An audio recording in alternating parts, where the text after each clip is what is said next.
Hello, everybody. It's Ryan from Pie Records, and I'm here with Humanga Danga. How are you guys? We're fine. We're fine. Thanks. Thanks so much for doing this. Before we get started, why don't you guys introduce yourselves and what instruments you play? Okay. Well, I'm the rhythm guitar player, It's Jonas. Jonas. I'm Jonas, and I play a Fender Strat. Awesome.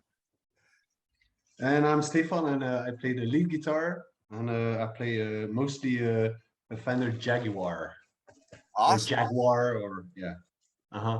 So this is what I have on my phone. I want to show you.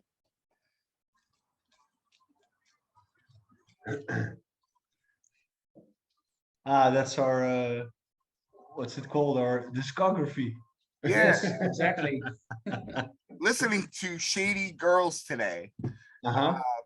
Very Very good. It's so intense. It's so wet with reverb. It's dripping.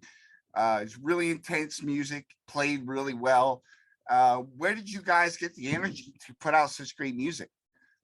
The energy. Well, we're of course we're inspired by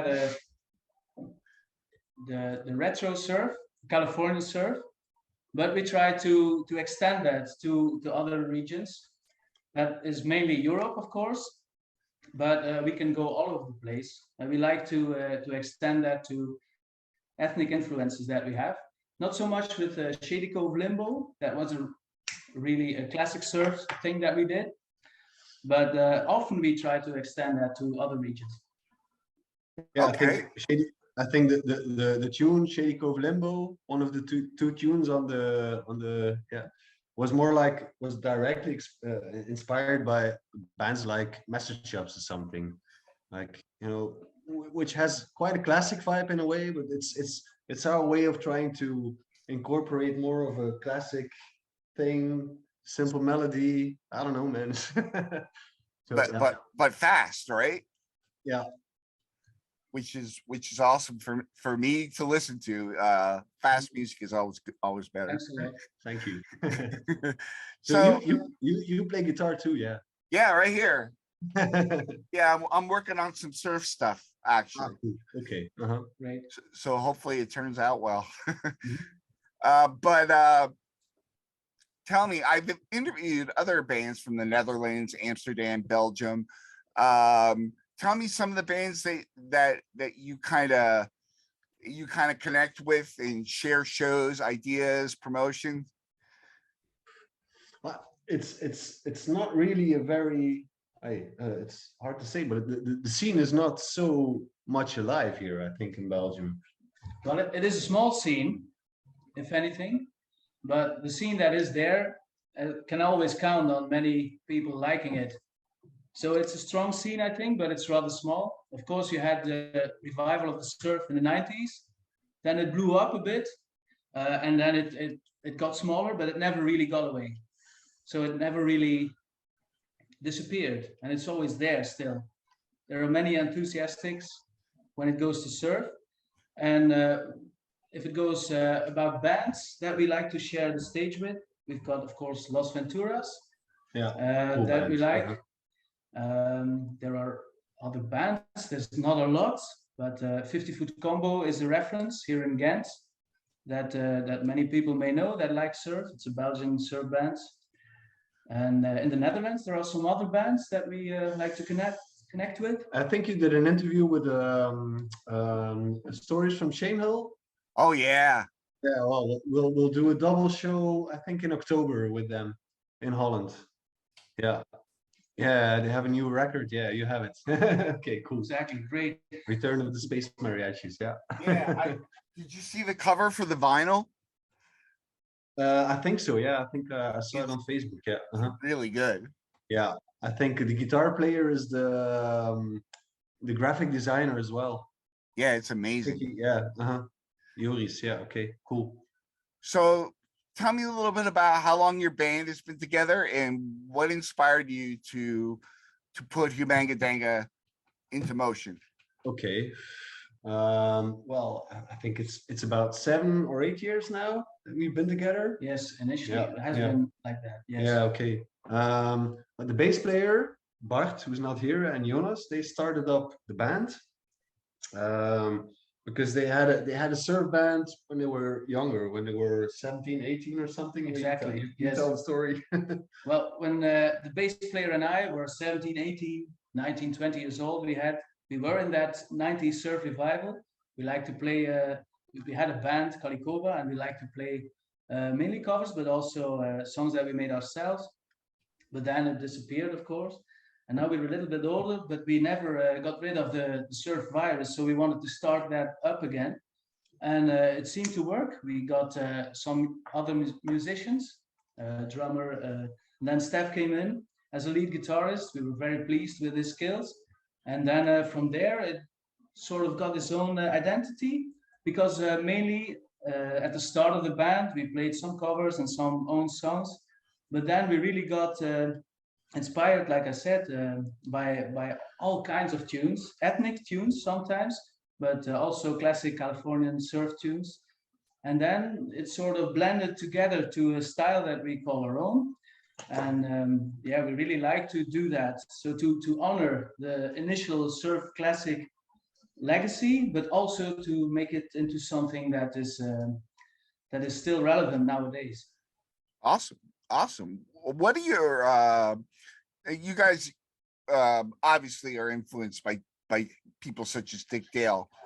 Um, Mhm. but what are some of your favorite subgenres of surf? In terms of genres, it's hard to say because it's more bands than genres to me personally. It's more like a band like Lost Twang Marvels, for example. Yeah. You know them? Yeah. It's the genres they combine as a band and the richness of it. You know what I mean? That's what is Yeah. inspiring. That surf music is it's very open. It's very recognizable. It's one thing. It's guitar, drums, and it's instrumental, etc. But you can do all sorts of things with. You combine it with Latin, with ethnic influences. So the bands that, to me personally, the bands that combine all this stuff and make it a rich thing. Not only garage rock and roll, but garage rock and roll plus more subtle ethnic things, plus a little bit of jazz, a little bit of rock and roll, a little bit of this, a little bit of that. That's what inspires me. Yeah. You know, that you can all these genres that inspire you, you can combine them together and make surf music.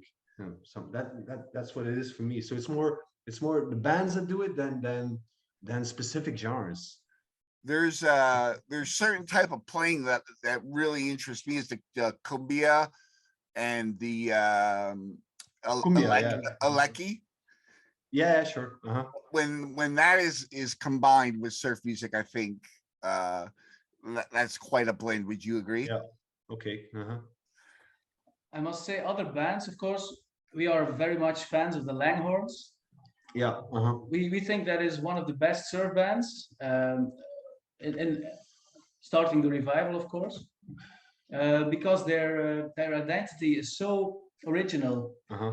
They have got the quality of writing magnificent melodies, but also they got the power and the punch that always goes with surf. So the Langhorns we are really much fan of. Yeah. Awesome. Awesome. So what are you guys up to right now? Are you playing some shows? Are you writing some music? Yeah. Yeah, we're releasing a new mini album in September. And yeah, we're still booking shows now, which is not the easiest thing with the surf bands, but we're booking shows now. And so we hope to play a lot in September and October and yeah, the rest of the year. So the plan is promoting the mini album. We're releasing some singles before the album comes out. So we had one like 3 weeks ago.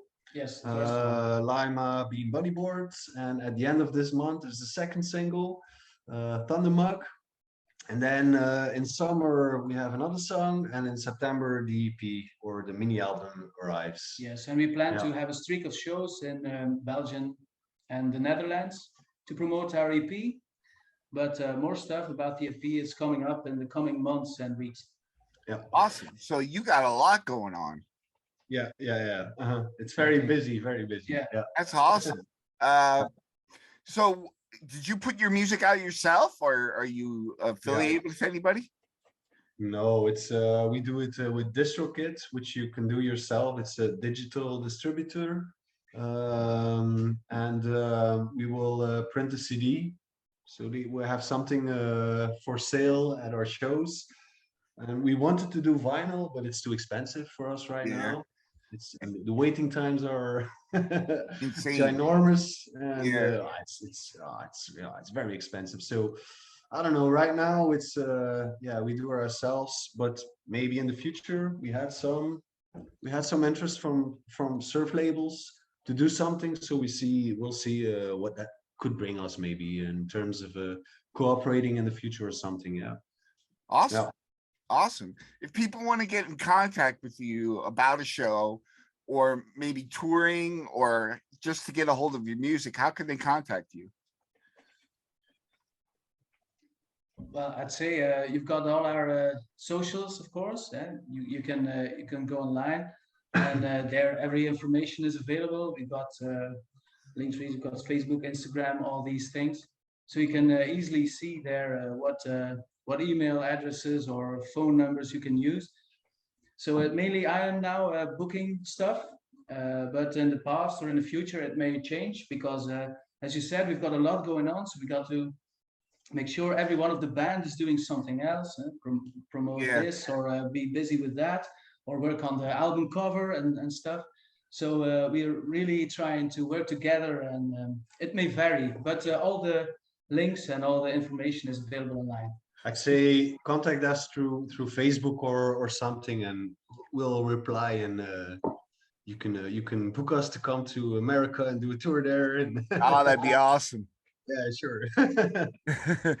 Do you guys have a Bandcamp page where you're gonna Yeah. sell your CDs? Yeah. We do. Awesome. And people in the community can check you out. Other bands and fans of surf music can check you out Yeah, there. sure. I know Yeah. that's a great resource. Yeah. We have Bandcamp, and through DistroKit, you can find us on Spotify and iTunes and Apple Music and all the streaming services. And yeah, sure. And, Awesome. yeah. Is there anything before we sign off? Is there anything you'd like to talk about or mention that I haven't asked about? Silence. Well, we're very glad that you could do this interview, because it shows that surf music is still alive there, as it is here in Europe. Like I said, it has been smaller than it once was, but it's so heartwarming to see that it's still going on, and still very many people are enthusiastic about it. That is really nice. Awesome. Thank you so much, guys, for doing this. I really appreciate it. And I enjoyed listening to your music very much. Okay. Thanks Thank a you. lot. Thank you. All right.